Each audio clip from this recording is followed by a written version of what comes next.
내 40년 인생이 담긴 식당에서 나는 음식물 쓰레기로 사람을 속인 파렴치한이 되어 있었다. 플래시가 터진다. 또 터진다. 카메라 렌즈들이 나를 향해 몰려들고 마이크들이 내 얼굴 앞에서 흔들린다. 이순옥 대표님, 유통기한 지난 식자재를 사용한 것이 맞습니까? 이중장부 작성 혐의에 대해 어떻게 생각하십니까? 내 목소리가 나온다. 하지만 그것은 내가 아니다. 그것은 무너진 사람의 목소리다. 순옥당 은퇴식? 나는 이날을 이른한 살해의 마지막 축제로 생각했다. 시어머니부터 3대에 걸쳐 지켜낸 한정식 식당. 1983년 개점한 이곳은 내 인생이자 내 영혼이자 내 자존심이었다. 손으로 만든 육수, 제철마다 직접 채취한 나물들, 밤새 절인 등뼈로 만든 국물. 이 모든 것이 하나하나 담겨 있는 밥상. 그날 오후 3시 손님들과 직원들이 모여 있는 가운데 식약처 직원들과 경찰이 들이닥쳤다. 누군가의 제보였다. 누구인지는 이미 알고 있었지만 그때는 몰랐다. 정말 몰랐다. 압수수색은 집요했다. 냉장고부터 시작해 모든 서류, 모든 기록이 뒤져졌다. 그리고 내 개인 사무실. 그곳에서 그들은 증거를 찾았다고 말했다. 유통기한이 지난 고추장, 된장, 해썹 기록장에 조작된 흔적들. 그리고 이중장부. 나는 그것들을 본 적이 없다. 정말 본 적이 없다. 하지만 세상은 나를 믿지 않았다. 기자들은 나를 범죄자로 봤고, 경찰은 나를 용의자로 봤고, 손님들은 나를 배신자로 봤다. 그때 달려온 것은 내 아들이었다. 성민. 미국에서 MBA를 마치고 돌아온 이 식당을 이어받은 내 아들. 그는 나를 감싸 안았다. 카메라 플래시 앞에서 기자들의 질문 속에서 그는 눈물을 흘리며 나를 감쌌다. 어머니는 아무것도 모르십니다. 모든 것은 제 불찰입니다. 그 순간 방송은 그의 눈물과 나에 대한 연민으로 가득했다. 그는 아들이었고 나는 피해자였고 모든 것은 경영의 실수였다. 하지만 나는 보았다. 그의 눈물 뒤에 숨겨진 것을, 그의 눈동자 한 귀퉁이에 번쩍이는 것을, 차가운 미소. 아니, 그것은 웃음이었다. 승리의 미소였다. 내 모든 것을 걸고 지켜낸 식당은 그날부터 내가 다닐 수 없는 곳이 되었다. 경찰 조사, 검사 조사, 그 와중에 순옥당은 영업 정지를 당했고 언론은 매일 내 얼굴을 실명으로 공개했다. 범죄자의 얼굴로. 이 지독한 연극의 막이 어떻게 올랐는지, 그리고 왜 내 아들이 나를 저버렸는지 알려면 당신은 6개월 전으로 돌아가야 한다. 나이가 70을 넘어 은퇴를 결심했던 그날로.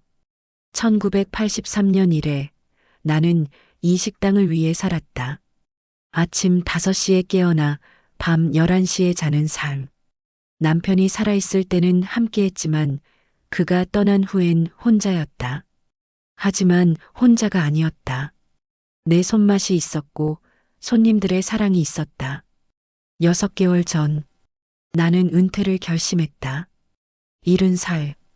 이제는 충분했다. 충분하게 살았고 충분하게 주었다. 그때 아들이 귀국했다. 성민. 미국에서 명문 대학원을 졸업하고 돌아온 내 아들은 달랐다. 외모도 목소리도 생각도. 그는 유럽 최고급 정장을 입고 있었고 손목에는 비싼 시계가 차 있었고 입에서는 경영학 용어들이 흘러나왔다. 어머니, 이제 제가 순옥당을 이어받겠습니다. 내 눈물이 흘렀다. 6개월 전에 내 눈물은 진실했다. 내 유산이 이어질 것이라는 감사함으로, 내 아들이 자신의 꿈을 펼칠 것이라는 자부심으로 가득했다. 우리 성민이가 받으면 정말 잘하겠구나. 성민은 미소 지었다. 그것도 완벽한 미소였다. 어머니, 저는 이곳을 세계적인 브랜드로 만들겠습니다. 한정식의 고급화, 프랜차이즈와 10년 안에 전 세계에 순옥당을 세우겠습니다. 꿈 같은 말이었다. 내 식당이 내 손맛이 세계로 나간다는 생각에 가슴이 떨렸다. 그리고 나는 비법 노트를 내밀었다. 그것은 모두가 원했던 것이다. 시어머니가 1950년대에 시작한 노트, 어머니가 이어받은 노트, 내가 50년 동안 기록한 노트, 된장의 염도, 육수에 끓이는 시간, 나물 절이는 방법, 계절마다 바뀌는 밥의 불의 색이, 모든 것이 담겨 있었다. 손으로 적은 글씨들, 자국들, 음식물이 튀려 번진 얼룩들. 그것은 나의 50년이었다. 성민이 그것을 받아들었을 때 나는 더 울었다. 고마워요, 어머니. 이제 시작입니다. 내 딸 수연은 그 자리에 없었다. 2년 전 미술을 공부하겠다며 집을 나갔고 식당에는 시선도 주지 않았다. 나는 그것이 서운했다. 딸이 내 인생을 이해하지 못한다는 생각이 들었다. 하지만 아들이 있었으니까 괜찮았다. 성민아, 내가 너에게 인감도 주겠다. 법인 전환하고 계약서도 쓸 거니까. 나는 모든 것을 건넸다. 인감, 서류, 통장, 그리고 나의 신뢰. 성민은 웃었다. 어머니, 걱정하지 마세요. 제가 모든 것을 완벽하게 관리하겠습니다. 어머니는 이제 쉬세요. 나는 쉬었다. 처음으로 쉬었다. 50년 만에 처음으로. 그것이 내 가장 큰 실수였다. 나중에 알았지만 성민이 법인 전환을 진행한 후 만나 사람은 대기업의 임원이었다. 그들은 이미 계획을 세우고 있었다. 내 식당의 브랜드를 저가로 인수하고 프랜차이즈화하고 대중적인 맛으로 변주하는 것. 그리고 그 과정에서 나를 제거하는 것. 성민은 완벽한 도구였다. 내 신뢰와 내 인감으로 모든 것을 조작하는 가장 효율적인 도구.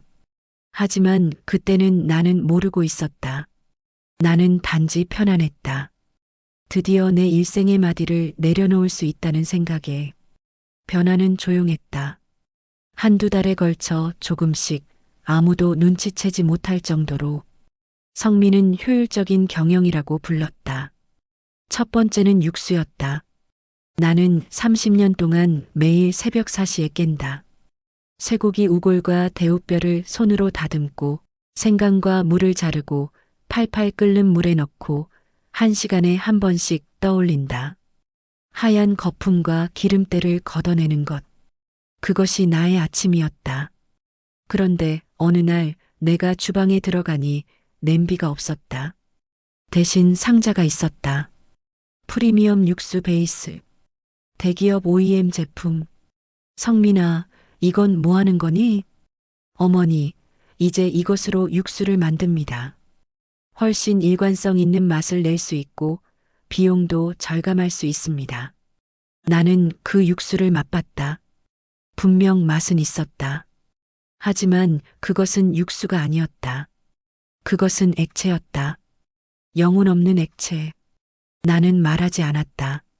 아들이 경영학을 공부했고 나는 단지 식당 할머니였으니까. 그 다음은 나물이었다. 봄이면 고등어, 여름이면 참나물과 취나물, 가을이면 도라지와 고비, 겨울이면 고구마 줄기. 나는 가까운 산에 직접 올라가 제철 나무를 캤다. 손으로 만진 흙의 온기, 햇빛에 반짝이는 이슬, 그것이 내 밥상의 영혼이었다. 그런데 이번에는 냉동실 문이 열렸다. 비닐에 담긴 회색빛의 냉동나물들. 프리미엄 냉동 밑반찬. 성민아, 이건 어머니 위생관리도 더 철저합니다. 식중독 위험도 없고요. 나는 침을 삼켰다. 그런데 이제 손님들은 모르는 척했다. 모두가 이 변화를 받아들였다. 하지만 아는 사람들은 알았다. 어느 날 오후 40년 단골인 박 어르신이 들어왔다. 백발의 할아버지, 내 남편이 살아있을 때부터 매주 수요일마다 찾아온 사람. 그는 밥 한 숟갈을 먹고 국을 한 모금 마시고 침을 삼켰다. 그리고 일어나 섰다. 할머니, 맛이 변했어. 예전 그 맛이 아니야. 나는 말할 수 없었다. 하지만 그 말은 나의 온몸을 관통했다. 죄송합니다. 저희가 좀 더 신경 쓰겠습니다. 박 어르신은 미안한 듯 고개를 저었다. 아니야, 할머니 탓이 아니지. 할머니 손이 없어진 거지. 그는 돌아서며 남겼다. 그 일주일 후 나는 실수를 했다. 아들 사무실 열쇠를 떨어뜨렸고 그것을 줍기 위해 들어갔다. 그곳에서 나는 본 것이다. 서류들, 무더기 같은 계약서들, 프랜차이즈 가맹점주 모집 계약서 마이너스 안내문, 상표권 매각 계약서 대기업 땡땡 주식회사, 순옥당 브랜드 라이센싱 계약 초안. 손이 떨렸다. 읽고 싶지 않았다. 하지만 읽었다. 1차 계획 순옥당 프랜차이즈 런칭, 대기업 직영점 100개, 배치 2차 계획 원조 브랜드 이미지 제거, 대중적 입맛으로 메뉴 재편성 3차 계획 원조 식당 매각 가격 결정 마이너스 예상가 2억 원. 내 심장이 멈췄다. 내 40년이 2억 원이었다. 그리고 아래쪽에 성민의 서명이 있었다. 대기업 임원의 이름 옆에 자신있게 명확하게. 경찰 조사장에서 나올 때 나는 이미 죽은 사람이었다. 3일간의 조사. 그들은 나를 범죄자처럼 취급했다. 유통기한 지난 식자재를 의도적으로 사용했다고, 탈세를 했다고, 고객을 기만했다고. 그 모든 혐의를 인정하지도 거부하지도 못했다. 왜냐하면 증거는 명확했으니까. 내가 직접 하지 않은 증거들. 나갔을 때 기자들이 나를 둘러쌌다. 카메라, 마이크, 질문들. 이순옥 대표님, 죄를 인정하시겠습니까? 나는 입을 열지 못했다. 집에 돌아왔을 때 집은 이미 낯설었다. 나는 일주일을 침대에만 누워 있었다. 밥도 먹지 않았고 전화도 받지 않았다. 직원들, 손님들 모두가 나를 버렸다. 그때 누군가 현관을 두드렸다. 엄마, 엄마 있어? 내가 문을 열었을 때 그곳에는 2년 동안 보지 못한 딸이 서 있었다. 수연, 긴 머리를 자르고 까만 옷을 입고 내가 모르는 얼굴로 서 있던 딸. 수연아, 나는 눈물을 흘렸다. 하지만 이번에는 슬픔이 아니라 수치심이었다. 범죄자인 어머니를 딸이 봐야 한다는 것이. 들어와, 엄마. 딸이 나를 밀어냈다. 그리고 안아들었다. 2년 만에 아무 인사 없이. 엄마, 뉴스로 다 봤어. 오빠가 한 짓이지? 첫 마디가 그것이었다. 나는 대답할 수 없었다. 증거들 때문에. 엄마, 내 말 들어. 나는 지난 2년간 엄마 소식을 안 들었어. 엄마가 자기 꿈을 반대했다고, 아빠가 돌아가셨을 때도 식당이 먼저였다고, 그래서 엄마를 원망했어. 그런데 오빠는? 딸의 목소리가 떨렸다. 오빠는 엄마가 평생 일군 모든 것을 훔쳐가고 엄마 이름까지 더럽혔어. 엄마는 왜 가만히 있어? 수연아, 내가 할 수 있는 게 뭐니? 할 수 있는 게 많아.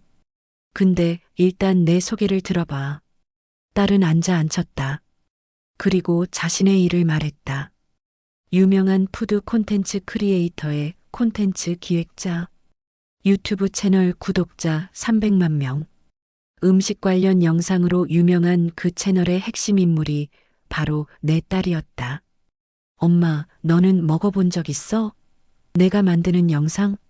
나는 모르고 있었다. 딸이 뭘 하는지도, 딸이 얼마나 잘하는지도.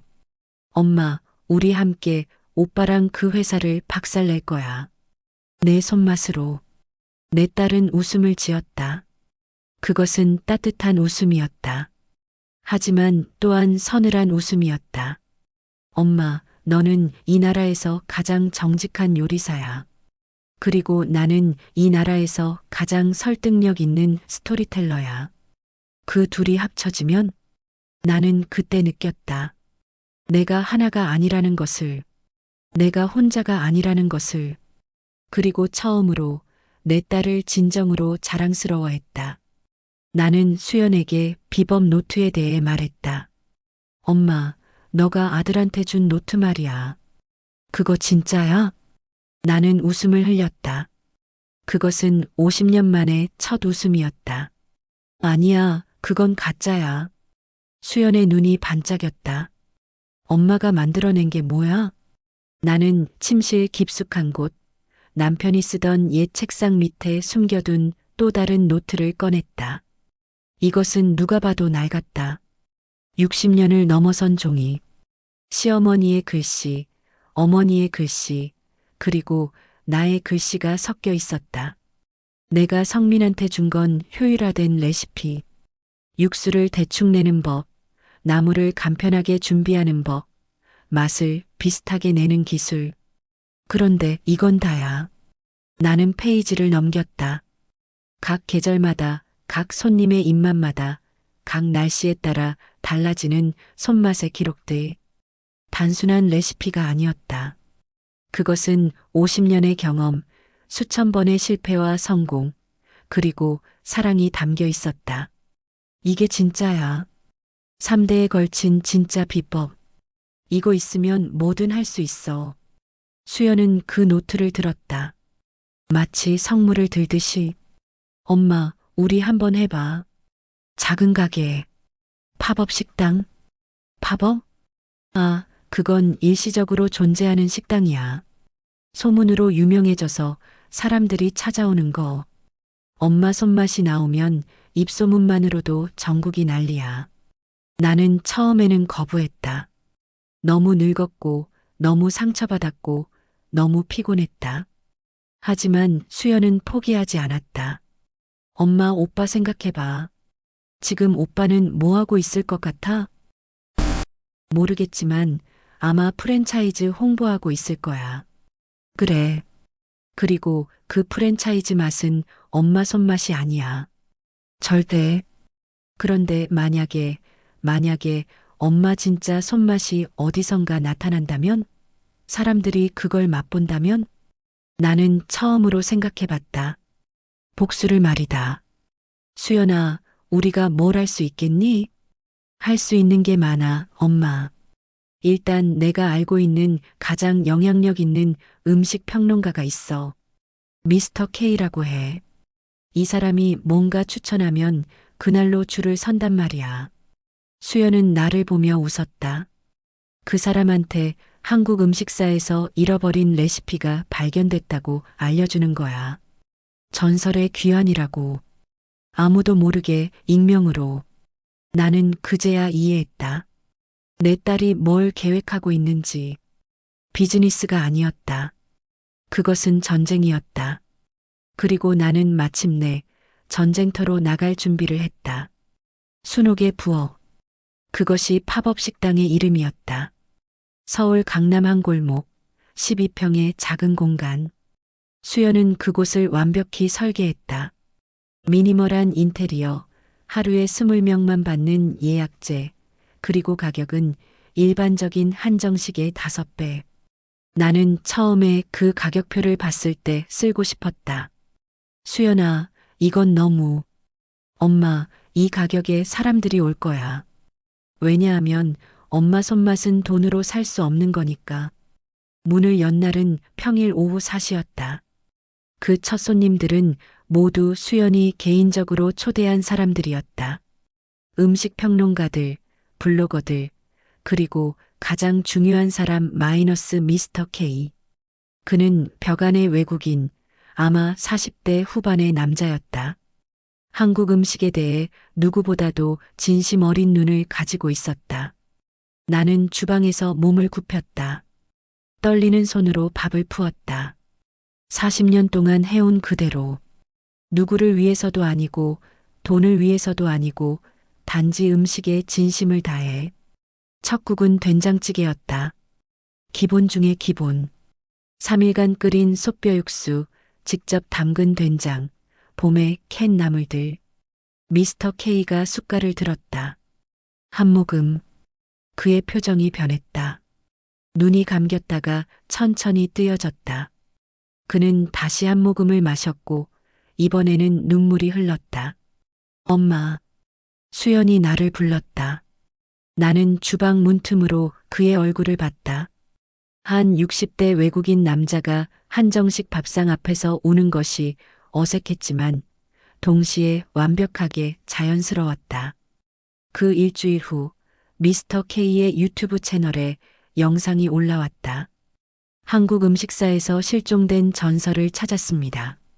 순옥에 부엌에서 맛본 밥상은 단순한 음식이 아닙니다. 그것은 역사이고 사랑이고 한 여인의 50년입니다. 조회수는 단 하루 만에 100만을 넘었다. 순옥의 부엌은 바뀌었다. 그 다음 날부터 예약은 6개월 선이 되었다. 사람들이 밤새 대기했다. SNS에서 입소문이 났다. 음식 평론가들이 또 다른 평론을 남겼다. 반면 다른 곳에서는 악재가 계속되고 있었다. 아들 성민과 대기업은 순옥당 프리미엄의 대대적인 프랜차이즈 런칭을 예고했다. 광고비만 수억 원을 쏟았다. TV, 라디오, SNS, 정통 한정식의 현대화라는 슬로건으로. 하지만 손님들은 오지 않았다. 왔던 사람들도 돌아갔다. 이게 순옥당이라고? 그냥 프랜차이즈 한식당 같은데? 맛이 없어. 전에 먹었던 진짜 순옥당 맛이 아니야. 온라인에는 비교 영상들이 올라오기 시작했다. 순옥의 부엌 vs 순옥당 프리미엄, 진짜 vs 짝퉁, 할머니 손맛 vs 회사 입맛. 성민은 분노했다. 나중에 알았지만 그는 순옥의 부엌이 자신의 어머니가 연가게인 줄 몰랐다. 그에게는 단지 자신의 브랜드를 훼손하는 경쟁자일 뿐이었다. 이건 우리 상표를 무단 도용한 것입니다. 대기업 법무팀은 즉시 움직였다. 고소장을 준비했다. 하지만 수연은 이미 준비하고 있었다. 원조 논란을 잠재우려면 결국 맛으로 결판을 내야 한다고 언론에 제안한 것이 바로 수연이었다. 그리고 성민은 그 제안에 응했다. 생방송, 국내 최대 방송사, 한정식의 정통성, 누가 지켜낼 것인가? 라는 거창한 주제로 미스터 K 그리고 또 다른 유명 셰프들이 심사위원이 되기로 했다. 성민은 자신했다. 그는 명문 대학원을 나왔고 대기업의 셰프팀을 이끌고 있었다. 그는 몰랐다. 그 대결의 심판자가 누구인지를. 방송국은 꽉 차 있었다. 스튜디오의 관객석, 온라인 생방송을 보는 시청자들, 그리고 SNS에서 실시간으로 흘러나오는 댓글들. 우리는 양쪽 끝에 서 있었다. 한쪽에는 성민과 대기업의 셰프팀. 그들 앞에는 화려한 요리들이 나열되어 있었다. 고급 식재료로 만들어진 정성의 결과물들. 분자 요리 기법이 들어간 모던 한식. 깔끔하게 담긴 플레이팅. 시각적으로만 봐서는 정말 훌륭했다. 다른 한쪽에는 나. 그리고 내 앞에는 흰밥, 된장찌개, 그리고 계절나물. 스튜디오에서 웃음이 흘렀다. 심지어 성민도 웃었다. 어머니, 이게 진짜 요리 대결입니까? 나는 대답하지 않았다. 단지 진지한 얼굴로 그를 봤다.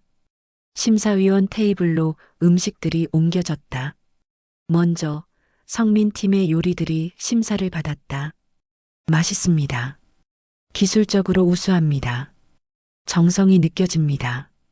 미스터 K는 차분하게 평가했다. 하지만 그는 숟갈을 내려놨다. 이 음식에서는 영혼이 느껴지지 않습니다. 그것은 기술입니다. 우수한 기술입니다.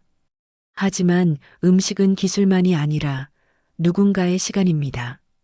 누군가의 사랑입니다. 누군가의 기억입니다.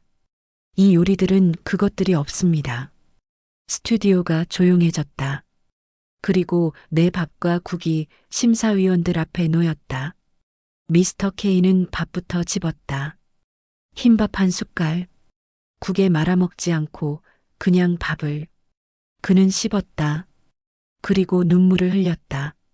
이 밥은 며칠을 끓였습니까? 쌀이 물을 마실 때까지. 보통 3시간. 물은 어디서? 산에서 직접 받아온 샘물. 된장은? 제가 직접 담갔습니다. 이 된장만 20년이 되었습니다. 미스터 K는 국을 마셨다. 한 모금이 아니라 천천히 모든 것을 음미하듯이. 그는 더 이상 말을 하지 못했다. 다만 울었다. 이것은 음식이 아닙니다. 생방송 카메라는 계속 그의 얼굴을 담고 있었다.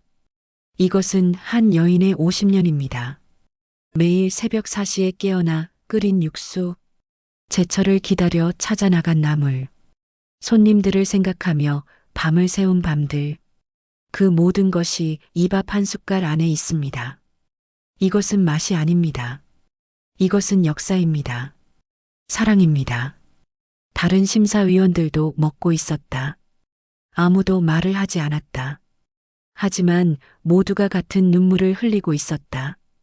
이 요리는 누가 만들었습니까? 스튜디오가 침착함을 잃었다. 생중계 채팅이 폭주했다. 관객들이 일어섰다. 나는 일어났다. 이른한 살의 내 몸이 스튜디오의 조명 아래 섰다. 저입니다. 이순옥입니다. 성민의 얼굴이 창백해졌다. 어머니. 그리고 그 순간 화면이 바뀌었다. 방송 프로듀서, 아니 수연이 준비한 영상이 나갔다. 첫 번째 영상. 누명을 쓰던 날. 성민이 카메라 앞에서 눈물을 흘리며 어머니는 아무것도 모르십니다. 모든 것은 제 불찰입니다. 완벽한 연기였다. 시청자들은 그의 편을 들었다. 그는 아들이었고 나는 피해자였고 모든 것은 경영의 불찰이었다. 하지만 다음 영상이 나갔다. 그것은 블랙박스 영상이었다. 그날 저녁 성민의 자동차 안. 완벽했습니다. 계획대로 완벽했습니다. 성민의 목소리가 들렸다. 그리고 대기업 임원의 목소리도. 좋습니다. 이제 어머니 것은 2억에 인수하시고 저희는 프랜차이즈로 10배 이상 수익을 만들겠습니다. 수고했습니다. 웃음소리가 들렸다. 고소한 웃음. 스튜디오는 폭발했다. 거짓 눈물입니다. 저게 아들인가? 이순옥 할머니가 억울했어. 성민은 일어났다. 도망치려 했지만 스튜디오의 경비원들이 그를 막았다. 어머니, 제가 뭔가 잘못 이해했습니다. 나는 그를 보지 않았다. 당신은 이미 내가 아는 아들이 아니네요. 그 말이 마지막 말이었다. 방송은 계속되었다. 미스터 K의 총평. 이것이 바로 전통입니다. 건물이나 상표는 훔칠 수 있습니다. 하지만 사람의 손맛과 세월은 훔칠 수 없습니다. 그의 말은 뉘앙스를 넘어 직접적인 메시지가 되어온 국민에게 전달되었다. 성민과 대기업 임원은 그날 밤 경찰에 체포되었다. 사기, 업무상 배임 혐의로. 내 조국은 움직였다. 법이 움직였다. 하지만 내 마음은 움직이지 않았다. 1년이 지났다. 순옥의 부엌은 이제 팝업 식당이 아니었다. 정식 식당이 되었다. 항상 문을 열어두고 항상 손님들을 받고 항상 내 손맛을 전하고 있었다. 방문객들은 줄을 섰다. 전국에서 몰려왔다. 유명인들도 시골 할머니들도 외국인들도. 그 식당의 주인은 이제 나였고 그 옆에는 항상 수연이 있었다. 수연은 더 이상 콘텐츠 기획자가 아니었다. 그녀는 어머니의 부엌에서 밥을 받아 담고 손님들을 맞이했다. 어머니, 오늘도 많이 오셨네요. 응, 수연아. 밤 11시. 문을 닫고 정산을 할 때 나는 마침내 편했다.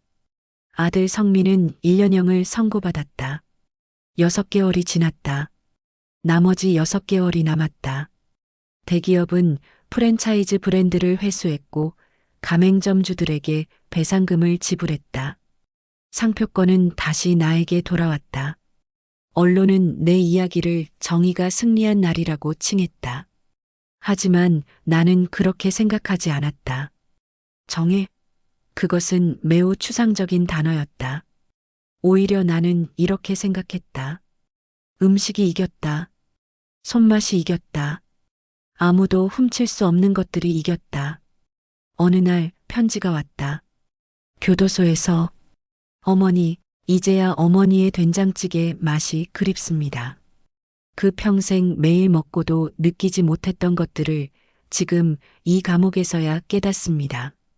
어머니, 죄송합니다. 단 한 번의 진심 어린 사죄로는 부족하겠지만 제가 할 수 있는 이것을 남깁니다. 제 아들에게도 전해주세요. 엄마의 손맛이 얼마나 소중한 것인지. 나는 편지를 읽지 않았다. 나는 읽을 수 없었다. 여전히 내 마음이 아팠으니까. 대신 나는 비법 노트의 마지막 장에 무언가를 적기 시작했다. 처음으로 내가 직접 만들어낸 새로운 레시피. 그것을 적어 내려갔다. 마지막 요리 마이너스 용서의 국. 모든 상처를 씻고 모든 미움을 녹이고 다시 한번 살아갈 용기를 주는 국. 그것은 특별한 식자재를 필요로 하지 않았다. 단지 시간과 눈물과 마음이 필요했다. 그리고 손맛. 언젠가 먼 훗날 혹시 내 아들이 다시 돌아온다면 나는 그 국을 끓여줄 것이었다. 하지만 그것은 과거의 아들을 위한 국이 아니었다. 그것은 새롭게 태어난 아들을 위한 국이 될 것이었다. 수연아, 네 엄마. 이 노트 봐봐. 엄마가 새로운 것을 추가했어. 딸은 그 노트를 들었다. 그리고 천천히 읽었다. 눈물이 흘렀다. 엄마, 아직도 아빠를 용서해 줄 생각이세요? 나는 창 밖을 봤다. 서울의 야경이 보였다. 수많은 집들, 수많은 밥상, 수많은 손맛. 용서가 아니야. 그냥 이제 계속 살아가야 하니까. 내 딸이 내 손을 잡았다. 그것으로 충분했다. 밤이 깊어갔고 내 부엌은 조용했다. 하지만 그것은 공허한 침묵이 아니었다. 그것은 충만한 침묵이었다. 50년의 손맛이 쌓인 부엌에 진정한 침묵. 내일 아침 새벽 4시 나는 또다시 깨어날 것이다. 그리고 새로운 육수를 끓일 것이다. 그것이 내 삶이었고 그것이 내 사랑이었고 그것이 내가 할 수 있는 모든 것이었다. 건물과 상표는 훔칠 수 있다. 돈도 명예도 신뢰도. 하지만 손맛은? 손맛과 세월은? 그것은 절대 누구도 훔칠 수 없다. 그것만이 진정으로 내 것이다.